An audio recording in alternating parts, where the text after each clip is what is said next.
ನಮಸ್ಕಾರ. KRS master ಚಾನಲ್ಗೆ ಸ್ವಾಗತ.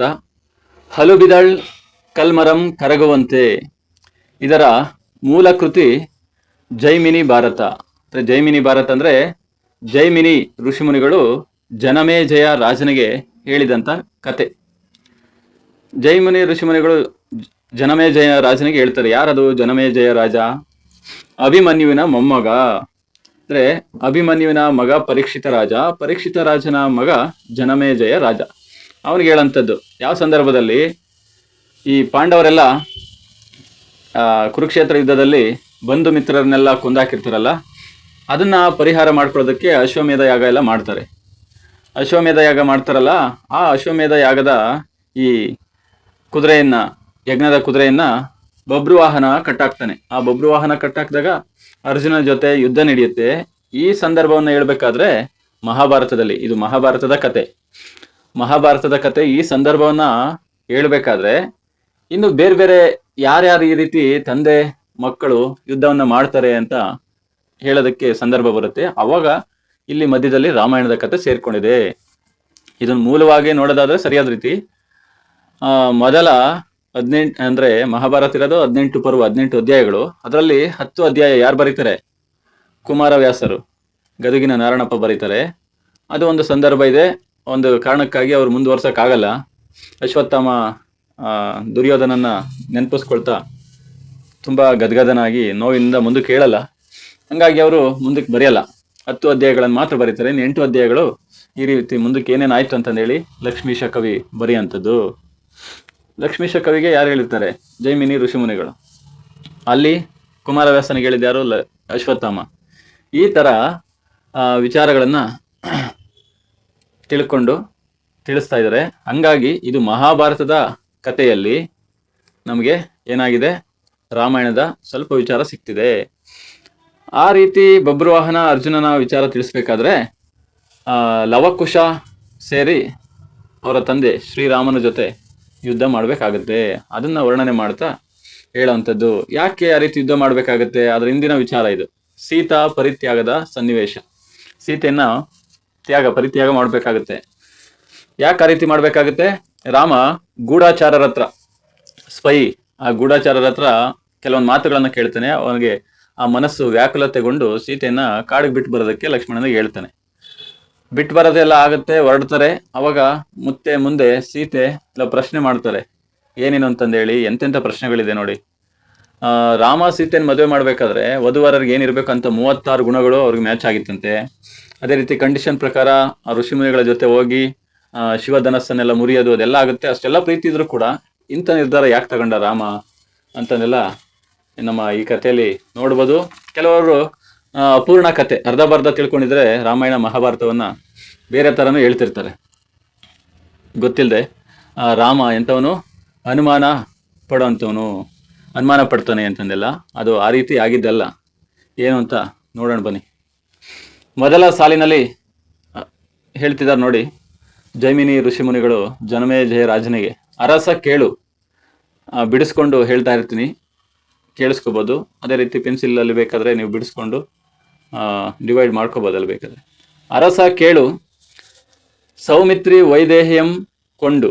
ಅಂದ್ರೆ ಅರಸ, ಯಾರಿಲ್ಲ ಅರಸ, ರಾಜ ಜನಮೇಜಯ ರಾಜನೇ ಕೇಳು.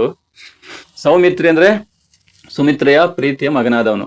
ಲಕ್ಷ್ಮಣನು ವೈದೇಹ್ಯಂ ಕೊಂಡು, ವೈದೇಹಿ ಅಂದ್ರೆ ಸೀತೆಯನ್ನ ಕರೆದುಕೊಂಡು ತೆರಳ್ತಾ ಇದ್ದ. ಆ ತೆರಳ್ತಾ ಇರಬೇಕಾದ್ರೆ ರಥಾಗ್ರದಲ್ಲಿ ಚಲಿಸ್ತಿದ್ದ. ಆ ರೀತಿ ಚಲಿಸ್ತಾ ಇರ್ಬೇಕಾದ್ರೆ ಪತಾಕೆ, ಯಾರ ಪತಾಕೆ? ರಘುವರನ ಪತಾಕೆ ಅಂದ್ರೆ ಬಾವುಟ. ಅದು ಅಂತ ಸಂದರ್ಭದಲ್ಲಿ ಅಂಗನೆಯನು ಉಳಿದನ್ ಹಯದ್ ಎಂದ್ ಅಡಿಗಡಿಗೆ ಒಂದೊಂದು ಹೆಜ್ಜೆಗೂ ಕೂಡ ಅದು ತಲೆ ಕೊಡವಿದಂತಿತ್ತು ಬಾವುಟ. ಅಂದ್ರೆ ಒಂಥರ ಶೋಕದ ವಿಚಾರ ಅಂತಂದೇಳಿ. ಅಡಿಗಡಿಗೆ ತಲೆ ಗೊಡಹುವಂತೆ ಇರಲ್ಕೆ, ಈ ರೀತಿ ಇತ್ತು. ತಲೆ ಕೊಡವಿದಂತಿತ್ತು ಯಾವುದು? ರಥದಲ್ಲಿ ಪತಾಕೆ.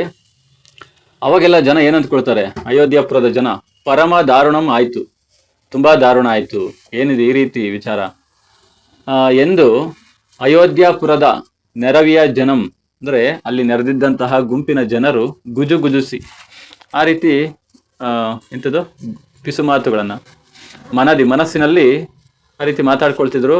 ಆ ರೀತಿ ಮನಸ್ಸಿನಲ್ಲಿ ಕರಗಿ ಕಾತರಿಸುತ್ತಿರೆ, ಹಂಗೆಲ್ಲ ಕಾತರದಿಂದ ಮಾತಾಡ್ಕೊಳ್ತಿದ್ದಾರೆ. ಪರಿಸಿದಂ ಕಾಳ್ಬಟ್ಟೆಗೊಂಡ ಅನಿಲ ವೇಗದಿಂದ ರಥವನು. ಹಂಗೆಲ್ಲ ಮಾತಾಡ್ತಿರ್ಬೇಕಾದ್ರೆ ಬಟ್ಟೆ ಅಂದ್ರೆ ದಾರಿ ಮಾರ್ಗ, ಹಂಗೆ ಕಾಡಿನ ದಾರಿ ಮಾರ್ಗದಲ್ಲಿ ಅನಿಲ ವೇಗದಿಂದ ಅಂದ್ರೆ ಅನಿಲ ಅಂದ್ರೆ ವಾಯುವೇಗದಲ್ಲಿ ರಥವನ್ನ ಯಾರು ಲಕ್ಷ್ಮಣ ಓಡಿಸ್ತಾ ಹೊರಟ. ಸುಮಾರು ದೂರ ಹೋದ್ರು. ಅದಾದ್ಮೇಲೆ ಇಳಿದು ರಥದಿಂದ ಮಂದಾಕಿನಿಗೆ ಪೊಡಮಟ್ಟು. ಸುಮಾರು ದೂರ ಹೋದ್ಮೇಲೆ ನದಿ ಹತ್ರ ಹೋದ್ರು. ನದಿ ಅಡ್ಡ ಬಂತಲ್ಲ, ನದಿಯಲ್ಲೇ ರಥವನ್ನ ಚಲಿಸೋದಕ್ಕಾಗಲ್ಲ, ಅಲ್ಲೇ ರಥವನ್ನ ನಿಲ್ಲಿಸಿ ಮುಂದೆ ಹೋಗ್ಬೇಕಾಗತ್ತೆ. ರಥದಿಂದ ಇಳಿದು ಮಂದಾಕಿನಿಗೆ ಪೊಡಮಟ್ಟು. ಮಂದಾಕಿನಿ ಅಂದ್ರೆ ಗಂಗಾ ನದಿಗೆ ಆ ನೀರಿಗೆ ಪೊಡಮಟ್ಟು ನಮಸ್ಕರಿಸಿ ಬಳಿಕ ನಾವಿಕರಂದ್ರೆ ಆ ದೋಣಿ ಹಡಗಲ್ಲಿ ನಾವದೊಳ್ ಗಂಗೆಯಂ ಕಳೆದು, ಆ ಬೋಟಲ್ಲಿ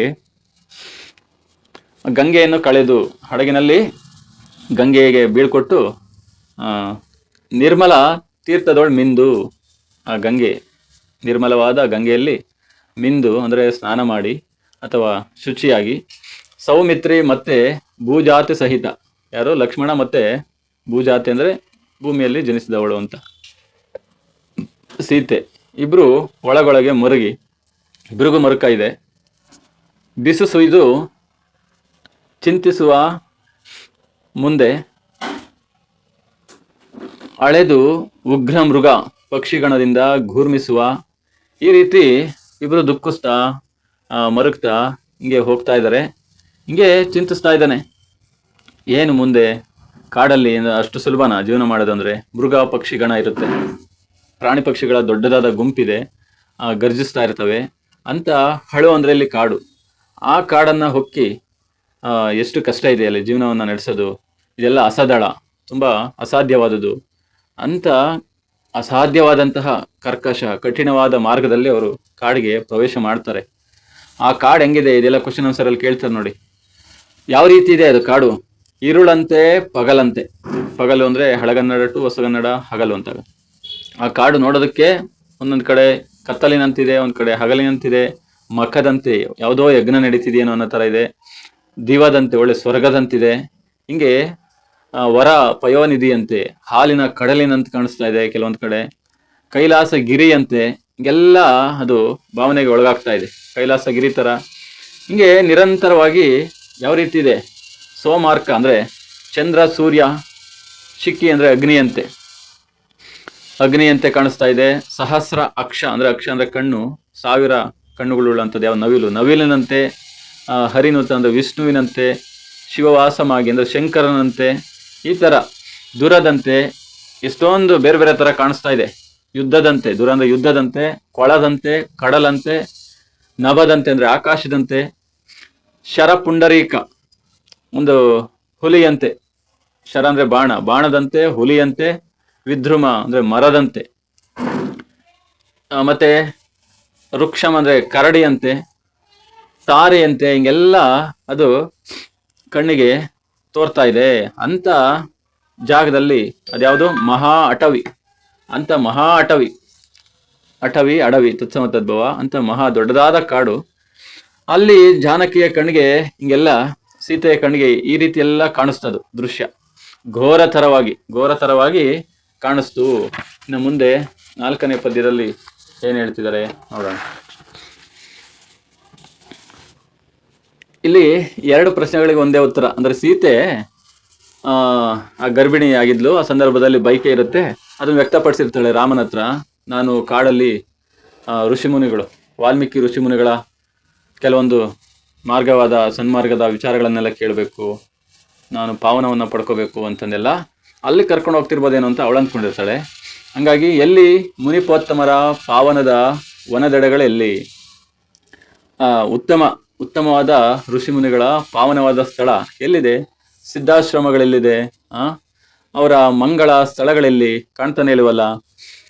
ಆ ರೀತಿ ಪೂಜೆ ಪುನಸ್ಕಾರ ಮಾಡಿದಂತ ಹವಿಸ್ಸು ಪ್ರಸಾದ ಹವಿಸ್ಸು ಇಲ್ಲಿ ಅದರ ಕಂಪು ಸುವಾಸನೆ ಬರ್ತಿಲ್ಲ, ಮತ್ತೆ ಯಜ್ಞಕುಂಡ ಕಾಣಿಸ್ತಿಲ್ಲ, ಕುಟೀರಗಳಿಲ್ಲ, ಈ ತರ ವೇದಶಾಸ್ತ್ರ ಧ್ವನಿಗಳೆಲ್ಲ ಇಲ್ಲ.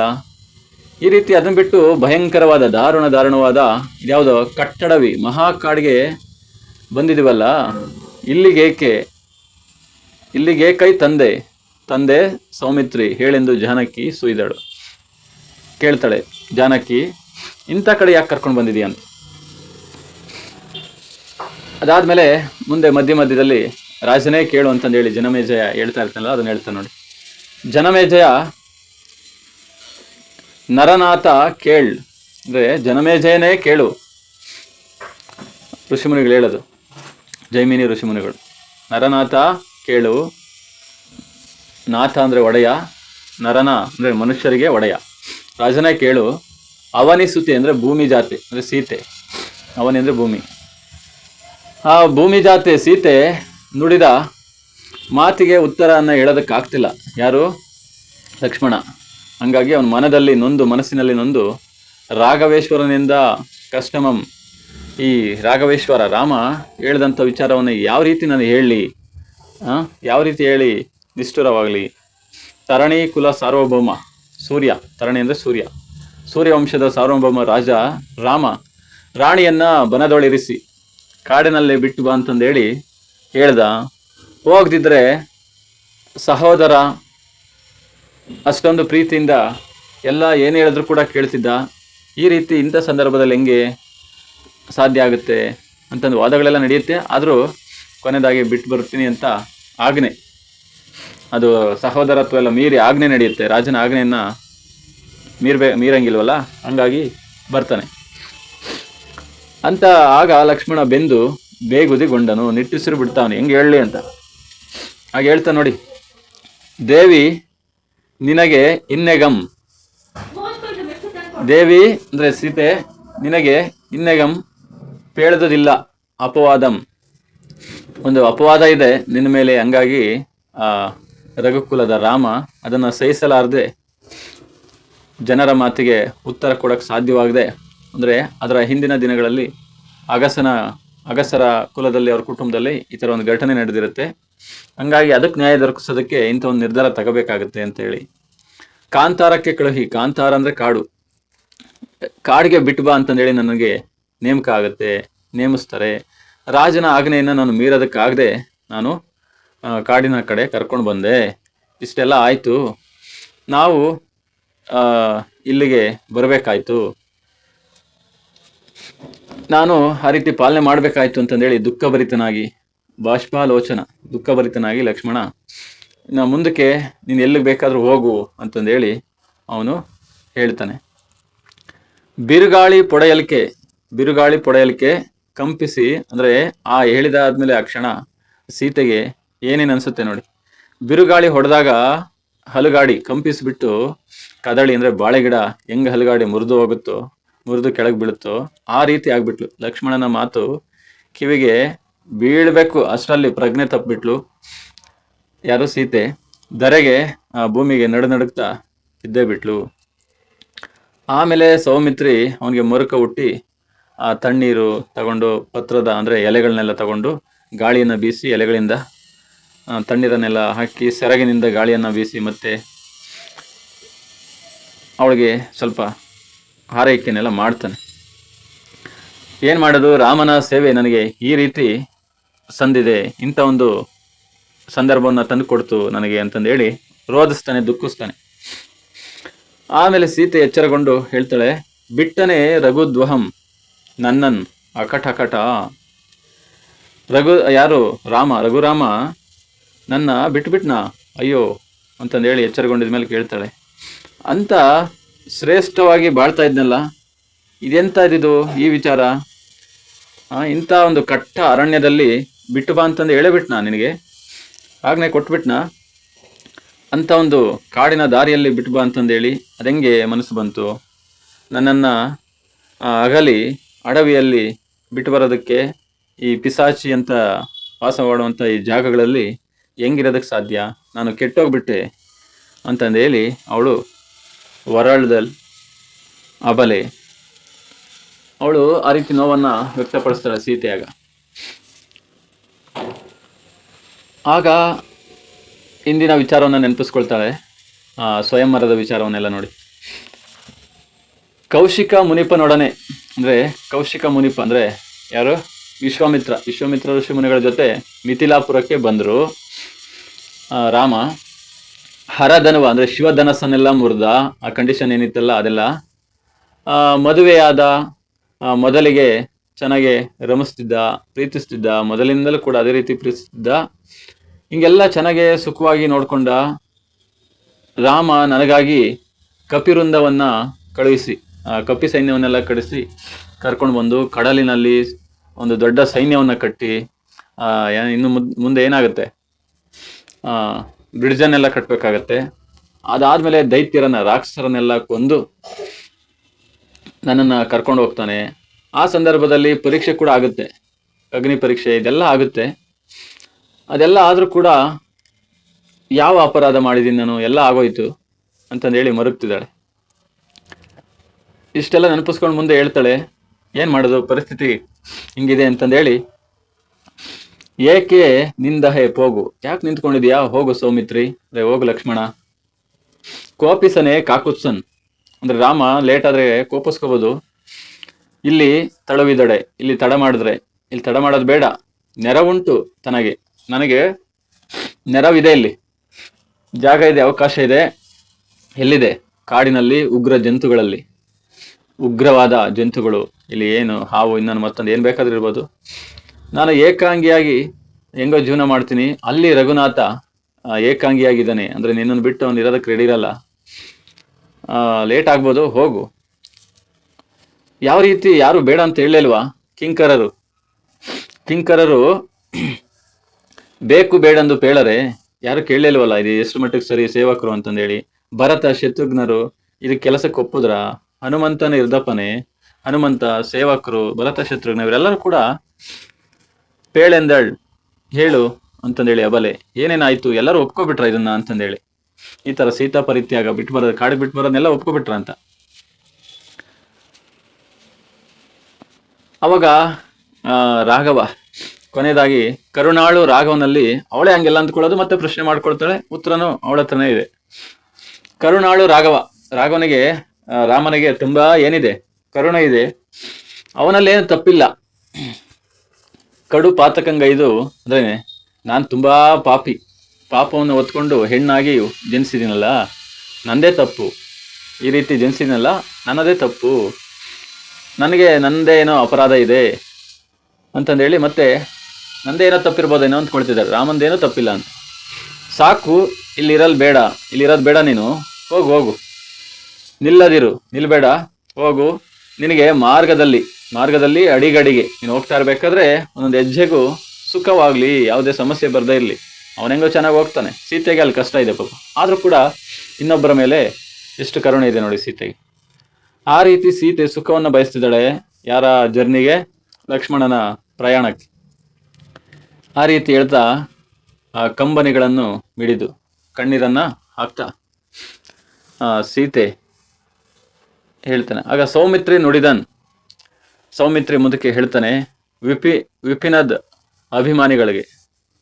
ಸೌಮಿತ್ರಿ ಹೇಳ್ತಾನೆ ಅಂದ್ರೆ ಲಕ್ಷ್ಮಣ ಯಾರಿಗೆ ಹೇಳ್ತಾನೆ? ವಿಪಿನ್ ಅಂದ್ರೆ ಕಾಡಿನ ಅಭಿಮಾನಿಗಳು, ಅಂದ್ರೆ ಕಾಡಿನ ಬಗ್ಗೆ ಅಭಿಮಾನ ಇಟ್ಕೊಂಡು ವಾಸ ಮಾಡ್ತಿರ್ತೀವಲ್ಲ ಪ್ರಾಣಿ ಪಕ್ಷಿಗಳಿಗೆಲ್ಲ ಹೇಳ್ತಾನೆ. ಸೀತೆಯನ್ನ ನೀವೇ ನೋಡ್ಕೋಬೇಕು ಚೆನ್ನಾಗಿ ಅಂತಂದೇಳಿ. ಯಾವ ರೀತಿ ಹೇಳ್ತಾನೆ ನೋಡಿ, ಲಕ್ಷ್ಮಣನ ಪ್ರಾರ್ಥನೆ ಹೆಂಗಿದೆ. ಎಲೆ ವನ ಸ್ಥಳಗಳಿರ, ಕಾಡಿನ ಸ್ಥಳಗಳೇ, ಅದೇ ರೀತಿ ವೃಕ್ಷಂಗಳಿರ ಅಂದ್ರೆ ಮರಗಿಡಗಳೇ, ಮೃಗಂಗಳಿರ ಪ್ರಾಣಿಗಳೇ, ಕ್ರಿಮಿಕೀಟಗಳೇ, ಪಕ್ಷಿಗಳೇ, ಲತೆಗಳಿರ ಅಂದ್ರೆ ಬಳ್ಳಿಗಳೇ, ತೃಣ ಅಂದ್ರೆ ಹುಲ್ಲುಗಳೇ, ಪೊದೆಗಳೇ, ಪಂಚಭೂತ ಅಂದ್ರೆ ನಮಗೆ ಗೊತ್ತಿದೆ, ಗಾಳಿ, ನೀರು, ಇದೆಲ್ಲ. ಆ ರೀತಿ ದೆಸೆಗಳನ್ನೋದು ದಿಕ್ಕುಗಳು, ದಿಕ್ಕುಗಳು ಇದೆ, ಮುಖ್ಯವಾದ 4 ದಿಕ್ಕುಗಳು, ಆಮೇಲೆ ಇನ್ನೂ ದಿಕ್ಕುಗಳು. ನೀವೆಲ್ಲರೂ ನೀವೆಲ್ಲ ಕಾಪಾಡಬೇಕು ಸೀತೆಯನ್ನ. ಎಲೆ ಧರ್ಮದೇವತೆ, ಜಗಜ್ಜನನಿ, ಜಾಹ್ನವಿ ಅಂದ್ರೆ ಗಂಗೆ, ದೇವಗಂಗೆ, ಧರ್ಮದೇವತೆ, ಜಗಜ್ಜನನಿ, ದೇವಗಂಗೆಯೇ. ಅಲ್ಲೇ ದೇವಗಂಗೆ ನಮಸ್ಕಾರ ಮಾಡಿ ಬಂದ್ರಲ್ಲ, ಮತ್ತೆ ನೆನಪಿಸ್ಕೊಳ್ತಾವನೆ. ಸಲಹಿ ಕೊಂಬುದು ತನ್ನ ಮಾತೆಯಂ ಜಾನಕಿಯ, ಆ ದೇವಗಂಗೆನೇ ನನ್ನ ಮಾತೆಯಾದ ಅಂದ್ರೆ ಹತ್ತಿಗೆಯನ್ನ ತಾಯಿಯಂತೆ ಭಾವಿಸ್ತಿರ್ತಾನೆ ಲಕ್ಷ್ಮಣ. ನನ್ನ ಜಾನಕಿಯನ್ನ ಕಾಪಾಡಿ, ಭೂದೇವಿ ನಿನ್ನ ಮಗಳಿಹಳು. ಭೂದೇವಿಗೆ ಹೇಳ್ತಾನೆ, ತಾಯಿ ಭೂದೇವಿ ನಿನ್ನ ಮಗಳು ಇಲ್ಲೇ ಇದ್ದಾಳೆ, ಕಾಪಾಡು, ಕಾಪಾಡಿಕೋ, ರಕ್ಷಣೆ ಮಾಡು ಅಂತಂದೇಳಿ ಸೌಮಿತ್ರಿ ಭೂಮಿ ತಾಯಿ ಕೂಡ ಕೈ ಮುಗಿದ. ಮುಂದಕ್ಕೆ ಏನಾಯ್ತು ಅಂತಂದೇಳಿ ಮತ್ತೆ ಯಾರು ಹೇಳ್ತಾರೆ, ಋಷಿಮುನಿಗಳು ಜನಮೇಜಯ ರಾಜನಿಗೆ ಅರಸ ಕೇಳು ಅಂತ ಹೇಳ್ತಿದ್ದಾರೆ ನೋಡಿ. ಅರಸ ಕೇಳು, ಅಲ್ಲಿರ್ದ ಪಕ್ಷಿ ಮೃಗಗಳು ಜಂತುಗಳು ಯಾರನ್ನ ಸೀತೆಯನ್ನ ಬಳಸಿ ನಿಂದು ಸೀತೆಯನ್ನ ಅಟ್ಯಾಕ್ ಮಾಡೋದಕ್ಕೆ ಟ್ರೈ ಮಾಡ್ತವೆ. ಯಾವುದೇ ಮನುಷ್ಯ ಪ್ರಾಣಿ ಹೊಸ ಪ್ರಾಣಿ ಹೋದ್ರೆ ಅವಕ್ಕೇನೋ ಗಾಬರಿಯಾಗಿ ಆ ರೀತಿ ವ್ಯಕ್ತಪಡಿಸ್ತವೆ. ಹಂಗೆಲ್ಲ ಮಾಡಿ ಮೈಯೊಡಗಿ ಕುಗ್ಗಿಸ್ತವೆ. ಅವಳು ಕಂಬನಿಗರಿತಾಳೆ, ನೋವನ್ನು ವ್ಯಕ್ತಪಡಿಸ್ತಾಳೆ. ಆದರೂ ರಾಮನನ್ನೆಲ್ಲ ನೆನಪಿಸ್ಕೊಂಡು ಆ ಸಂದರ್ಭದಲ್ಲಿ ಅವಳು ಒಂದು ರಕ್ಷಣಾ ಕವಚವಾಗಿ ಲಕ್ಷ್ಮಣ ರೇಖೆ ರೀತಿ ಅವಳು ಒಂದು ಕಡ್ಡಿನ ತಗೊಂಡು ರೇಖೆಯನ್ನು ಗೀಚ್ತಾಳೆ. ಅಂಥ ಸಂದರ್ಭದಲ್ಲಿ ಯಾವ ಅದನ್ನು ದಾಟಿ ಹೋಗಲ್ಲ. ಎಲ್ಲ ಈ ರೀತಿ ಎಲ್ಲ ಆಗುತ್ತೆ. ಅವಳ ನೋವನ್ನು ನೋಡಿ ಏನೇನಾಗುತ್ತೆ, ವೃಕ್ಷ ಲತೆಗಳೆಲ್ಲ ಬಾಡ್ತವೆ, ಯಾವ್ಯಾವ ರೀತಿ ಸಪೋರ್ಟ್ ಮಾಡ್ತವೆ ಅಂತ, ಯಾವ ರೀತಿ ಕಂಬನಿಗರಿತವೆ ಅಲ್ಲಿನ ಕ್ಷಣ ಕೂಡ. ಅವಳನ್ನು ನೋಡಿ ವೃಕ್ಷ ಲತೆಗಳು ಬಾಡಿ ಮರ ಗಿಡ ಬಳ್ಳಿಗಳೆಲ್ಲ ಬಾಡ್ತವೆ. ಅವಳ ಮುಖ ಬಾಡಿದಕ್ಕೆ ಶೋಕಭಾರದಿಂದ ಕಲ್ಲುಗಳು ಕೂಡ ಏನೋ ಕರಗುತ್ತಿದ್ವು. ಅವಳ ಶೋಕಭಾರವನ್ನು ನೋಡಿ ಇವು ಕೂಡ ಕಲ್ಲೇ ಕರತಿದ್ವು ಅಂತ. ಯಾಕೆ ಜಗದೊಳ್ ಉತ್ತಮರ ಹಾನಿಯಂ ಕಂಡು ಸೈರಿಸುವವರು ಉಂಟೆ ಅಂತ ಕವಿ ಇಲ್ಲಿ ಹೇಳ್ತಿದ್ದಾರೆ ನೋಡಿ. ಜಗತ್ತಲ್ಲಿ ಒಳ್ಳೆಯವ್ರಿಗೆ ಏನಾದರೂ ಹಾನಿ ಆದರೆ ಅದನ್ನು ಯಾರಾದರೂ ನೋಡಿದವರು ಸಹಿಸ್ಕೊಳ್ಳೋರು ಯಾರಾದರೂ ಇದ್ದಾರಾ ಅಂತ ಕೇಳ್ತಿದ್ದಾರೆ. ಯಾರು ತಾನೇ ಸಹಿಸ್ಕೊಳ್ತಾರೆ ಅಂತಂದೇಳಿ. ಅದೇ ರೀತಿ ಇಲ್ಲೂ ಕೂಡ ಸೀತೆ ಒಳ್ಳೆಯವಳು. ಹಾಗಾಗಿ ಮುಂದಿನ ಪದ್ಯದಲ್ಲಿ ಹೇಳ್ತಾ ನೋಡಿ, ಪೃಥ್ವಿ ಆತ್ಮಜೆ. ಪೃಥ್ವಿ ಅಂದರೆ ಪೃಥ್ವಿ, ಭೂಮಿಯ ಆತ್ಮಜೆ ಯಾರು? ಸೀತೆ. ಅಷ್ಟೆಲ್ಲ ಆದಮೇಲೆ ಸೀತಾ ಬಳಿಕ ಚೇತರಿಸ್ಕೊಳ್ತಾಳೆ. ಎಲ್ಲರೂ ಚೇತರಿಸ್ಕೊಳ್ಳೇಬೇಕು ಜೀವನದಲ್ಲಿ. ಏನೇ ಕಷ್ಟದ ಪರಿಸ್ಥಿತಿ ಬಂದರೂ ಕೂಡ ಆ ಸಂದರ್ಭಕ್ಕೆ ಅಡ್ಜಸ್ಟ್ ಆಗಿ ಜೀವನ ಮಾಡಲೇಬೇಕಾಗುತ್ತೆ. ಮುಂದಿನ ದಿನಗಳು ಒಳ್ಳೆ ದಿನ ಬರ್ಬೋದು ಅಂತಂದೇಳಿ ಅದನ್ನೇ ಆ ಕ್ಷಣವನ್ನೇ ನನಗೆ ಸಾಕಪ್ಪ ಅಂತಂದೇಳಿ ಜೀವನವನ್ನು ಎಂಡ್ ಮಾಡ್ಕೊಳ್ಳೋದಲ್ಲ. ಚೇತರಿಸ್ಕೊಂಡು ತನಗಿನ್ನು ಪಥಂ ಯಾವುದೆಂದು ದೆಸೆಗಳನ್ನು ನೋಡಿ ಯಾವ ದಾರಿ ಮಾರ್ಗದಲ್ಲಿ ನಾನು ಹೋಗ್ಲಿ ಅಂತಂದೇಳಿ ಎಲ್ಲ ದೆಸೆ ಅಂದರೆ ದಿಕ್ಕುಗಳನ್ನು ನೋಡಿ ಎಲ್ಲ ಆ ರೀತಿ ನೋಡ್ತಿರ್ಬೇಕಾದ್ರೆ ಯಾವ ಜಾಗದಲ್ಲಿ ನನಗೆ ವ್ಯವಸ್ಥೆ ಇದೆ, ಧೂಳಿಡಿದ ಮೈಯಂ ಬಿಡು ಮುಡಿಯಂ, ಹಿಂಗೆ ಮೈಯೆಲ್ಲ ಧೂಳಾಗಿ ಕೂತಿದೆ, ತಲೆಯೆಲ್ಲ ಬಿಚ್ಕೊಂಡು ಹೋಗಿದೆ, ನೋಡೋದಕ್ಕೆ ವಿಕೃತಿಯ ರೀತಿ ಇದೆ. ಆ ಮಿಥಿಲೇಂದ್ರನ ವಂಶದೊಳು ಜನಿಸಿ, ನಾನು ಮಿಥಿಲೇಂದ್ರ, ಯಾರು ಮಿಥಿಲೇಂದ್ರ ಜನಕರಾಜ, ಆ ವಂಶದಲ್ಲಿ ಜನಿಸಿ ರಘುಕುಲದ ದಶರಥ ನೃಪನ ಸೊಸೆಯಾಗಿ, ಅಂದರೆ ಎಂಥವ್ರಿಗೂ ಎಂತೆಂಥ ಕಷ್ಟ ಬರುತ್ತೆ ಅಂತ ಇದಕ್ಕೆ ಎಕ್ಸಾಂಪಲ್. ಜನಿಸಿದ್ದಲ್ಲಿ ಒಂದು ರಾಜವಂಶದ ಕುಟುಂಬದಲ್ಲಿ, ಮದುವೆ ಆಗೋಗಿದ್ದು ಅಂತ ಫೇಮಸ್ ರಘುಕುಲ ವಂಶದ ಸೊಸೆಯಾಗಿ, ನೃಪ ಅಂದರೆ ರಾಜ. ಆದರೆ ತನಗೆ ಕಟ್ಟಡವಿ ಅಂದರೆ ದಟ್ಟವಾದ ಕಾಡಿನಲ್ಲಿ, ಕಡಿದಾದ ಕಾಡಿನಲ್ಲಿ ವ್ಯತಿಸುವಂತೆ ಆಯ್ತಲ್ಲ ಅಂತ. ಈ ರೀತಿ ಕಷ್ಟ ಬಂತಲ್ಲ, ಅಕಟ ವಿದೆಯೇ ಅಂತಂದೇಳಿ ಈ ಸಂದರ್ಭದಲ್ಲಿ ಪದ್ಯದ ಸಾಲು ಬರುತ್ತೆ ನೋಡಿ. ಆ ಟೈಟಲ್ ಶೀರ್ಷಿಕೆ, ಹಲುಬಿದಳ್ ಕಲ್ಮರಂ ಕರಗುವಂತೆ. ಹಲುಬಿದಳು ಅಂದರೆ ಶೋಕಗಾಯ್ತಾಳೆ, ನೋವನ್ನು ವ್ಯಕ್ತಪಡಿಸ್ತಾಳೆ. ಯಾವ ರೀತಿ? ಕಲ್ಲುಗಳು ಮರಗಳು ಕರಗುವಂತೆ ಶೋಕವನ್ನು ವ್ಯಕ್ತಪಡಿಸ್ತಾಳೆ. ಎಂಥ ಪರಿಸ್ಥಿತಿ ಬಂತಲ್ಲಪ್ಪ ನನ್ನ ಜೀವನದಲ್ಲಿ. ನಾವು ಅಂದ್ಕೊಳ್ತೀವಲ್ಲ, ದೊಡ್ಡದಾದ ಕುಟುಂಬಕ್ಕೆ ನಾನು ಮದುವೆ ಆಗಿ ಹೋಗ್ತಾ ಇದ್ದೀನಿ ಅಂತಂದೆಲ್ಲ. ಗೊತ್ತಿರಲ್ಲ ಯಾರ್ಯಾರ ಜೀವನದಲ್ಲಿ ಏನೇನಾಗುತ್ತೆ. ಹಂಗಿರ್ಬೇಕಾದ್ರೆ, ಆ ರೀತಿ ನೋವನ್ನು ವ್ಯಕ್ತಪಡಿಸ್ಕೊಂಡಿರ್ಬೇಕಾದ್ರೆ ಇಲ್ಲಿ ದೇವರ ರಕ್ಷಣೆ ಬೇರೆ ರೀತಿಯೇ ಇರುತ್ತೆ. ವಾಲ್ಮೀಕಿ ಋಷಿ ಮುನಿಗಳು ಅವರ ಯಜ್ಞಕ್ಕೋಸ್ಕರ, ಮಖ ಅಂದರೆ ಯಜ್ಞ, ಆ ಯಜ್ಞಕ್ಕೋಸ್ಕರ ಒಂದು ಯೂಪ ಬೇಕಾಗಿರುತ್ತೆ. ಯೂಪ ಅಂದರೆ ಹಸುವನ್ನು ಕಟ್ಟಾಕೋದಕ್ಕೆ ಕಂಬ. ಅದನ್ನು ಹುಡುಕ್ತಾ, ಅರಸುತ್ತ ಅಂದರೆ ಹುಡುಕ್ತಾ ಬನಕ್ಕೆ ಒಂದು ಪ್ರಸಿದ್ಧವಾದ ಕಟ್ಟಿಗೆ ಬೇಕಾಗಿರುತ್ತೆ. ಆ ಜಾಗಕ್ಕೆ ಅವರು ಕಾಡಿಗೆ ಬರ್ತಾರೆ. ಯಾರ್ಯಾರು? ವಾಲ್ಮೀಕಿ ಮುನಿವರಂ, ವಾಲ್ಮೀಕಿ ಋಷಿಮುನಿಗಳು ಶಿಷ್ಯರು ಎಲ್ಲರೂ ಸೇರಿ ಬರ್ತಾರೆ. ಆ ಕಾಡಲ್ಲಿ ಬಂದು ನೋಡಿದಾಗ ಓರ್ವಳೆ ಅಂದರೆ ಒಬ್ಬಳೆ, ಪುಗಲ್ ದೆಸೆ ಕಾಣದೆ, ಅಂದರೆ ಹೋಗೋದಕ್ಕೆ ದೆಸೆ ಅಂದರೆ ದಿಕ್ಕು ಕಾಣದೆ, ಏನು ಮಾಡಲಿ ಅಂತ ದಿಕ್ಕು ಗೊತ್ತಾಗದೆ, ದಿಕ್ಕೇ ಗೊತ್ತಾಗದೆ, ಬನ್ನದಿಂ ಬಗೆಗೆಟ್ಟು, ಕಷ್ಟದಿಂದ ಏನು ಮಾಡೋದಂತ ಗೊತ್ತಾಗದೆ ಅನಾಥವಾಗಿ, ಪಾಡಳಿದು ಅಂದರೆ ಅನಾಥವಾಗಿ, ಆ ಗ್ರೀಷ್ಮ ಋತು ಹೆಣ್ಣನವ ಕಾಂತಾರದ ಅಧಿದೇವಿ ತಾನೆನಲ್. ನಾನು ಕಾಂತಾರದ ಅಧಿದೇವಿ, ಕಾಡಿನ ಅಧಿದೇವಿ ಅಂತಂದೇಳಿ ಹೇಳ್ಕೊಳ್ಬೇಕಾಗುತ್ತೆ ಅವಳು. ಮುಂದೆ ಅವಳ ಹೆಸರು ಕೂಡ ಬದಲಾಯಿಸ್ತಾಳೆ, ಆ ರೀತಿಯೇ ಕರೆಯುವಂಥದ್ದು. ಹಿಂಗೆ ಆ ರೋದನೆ ಮಾಡ್ತಾ ಇರ್ತಾಳೆ. ಅಂಥ ಸೀತೆಯನ್ನು ವೈದೇಹಿಯನ್ನು ಕಂಡನು, ಅಂದರೆ ಸೀತೆಯನ್ನು ಕಂಡು ವಾಲ್ಮೀಕಿ ಋಷಿ ಮುನಿಗಳು ಹೇಳ್ತಾರೆ ನೋಡಿ, ದೇವಿ ಬಿಡು ಶೋಕಮಂ. ದೇವಿ ಅಂದರೆ ಸೀತಾದೇವಿ, ಶೋಕವನ್ನು ಬಿಟ್ಟುಬಿಡು, ನಿನಗೆ ಎಂಥ ಆಶೀರ್ವಾದವಿದೆ ನೋಡು. ಪುತ್ರ ಯುಗಮಂ ಪಡೆವೆ, ನೀನು ಅವಳಿ ಮಕ್ಕಳನ್ನು ಪಡಿತೀಯ. ಭಾವಿಸದಿರು ಇನ್ನ ಸಂದೇಹಮಂ, ಯಾವುದೇ ಸಂದೇಹ ಬೇಡ ನಿನಗೆ.